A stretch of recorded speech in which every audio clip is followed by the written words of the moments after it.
ती वेळ होती जेव्हा सामना भारताच्या बाजूने झुकलेला वाटत होता। स्कोर बोर्डवर 254 धावांचं प्रचंड लक्ष होतं। इंग्लंडची सुरुवातही डळमळीतच झाली होती। सलग विकेट्स पडल्यामुळे इंग्लंड दबावाखाली होता। पण त्याच वेळी मैदानावर उतरला एक 22 वर्षांचा तरुण जेकब बेथेल आणि तेव्हाच स्टेडियममध्ये एक वेगळी शांतता पसरली। 1.4 अब्ज भारतीयांची धाकधूक वाढू लागली, कारण हा तरुण हार मानायलाच तयार नव्हता। इंग्लंडची अवस्था 8व्या षटकामध्ये 4 बाद 95 अशी झालेली होती। सामना जवळपास भारताच्या हातात गेला असं वाटत असतानाच बेथेलने आपला गिअर बदलला। त्याने भारतीय गोलंदाजावर जोरदार हल्ला चढवायला सुरुवात केली। कट, पूल, डाइव्ह आणि मधून प्रचंड षटकार। प्रत्येक षटकागणिक सामना पुन्हा रोमांचक बनू लागला। विल जॅक्स सोबत त्याने 78 धावांची भागीदारी उभी केली आणि इंग्लंडला पुन्हा एकदा लढाईत परत आणलं।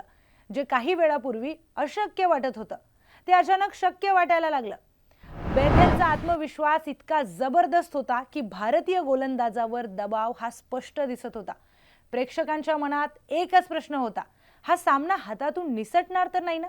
फक्त 48 चेंडूमध्ये 105 धावा, त्यामध्ये 4 चौकार आणि 7 षटकार। हा डाव केवळ वेगवान नव्हता, तर परिस्थितीच्या दडपणामध्ये खेळलेली एक निर्भय खेळी होती। या शतकासह बेथेलने इतिहासही रचला। T20 विश्वचषकाच्या नॉकआउट सामन्यातील ही सर्वात मोठी खेळी ठरली। या आधीच्या उपांत्य फेरीमध्ये फिन ॲलनने दक्षिण आफ्रिकेविरुद्ध 100 धावा करत नॉकआउटमध्ये शतक करणारा पहिला खेळाडू होण्याचा विक्रम केला। पण अवघ्या एका दिवसामध्ये बेथेलने त्याला 5 धावांनी मागे टाकत नवा विक्रम आपल्या नावावर केला। मात्र शेवटच्या क्षणी नशीब भारताच्या बाजूने राहिलं आणि शेवटच्या षटकामध्ये बेथेल धावबाद झाला आणि सामना भारताकडे झुकला। अखेर सूर्यकुमार यादवच्या नेतृत्वाखाली टीम इंडियाने 7 धावांनी विजय मिळवत सलग दुसऱ्यांदा अंतिम फेरी गाठली। सामना भारताने जिंकला, पण क्रिकेट प्रेमींना कायम लक्षात राहिलं ते म्हणजे 22 वर्षांच्या जेकब बेथेलने दिलेली ती झुंज, ज्याने काही काळासाठी 1.4 अब्ज भारतीयांचा श्वास हा रोखून धरला होता।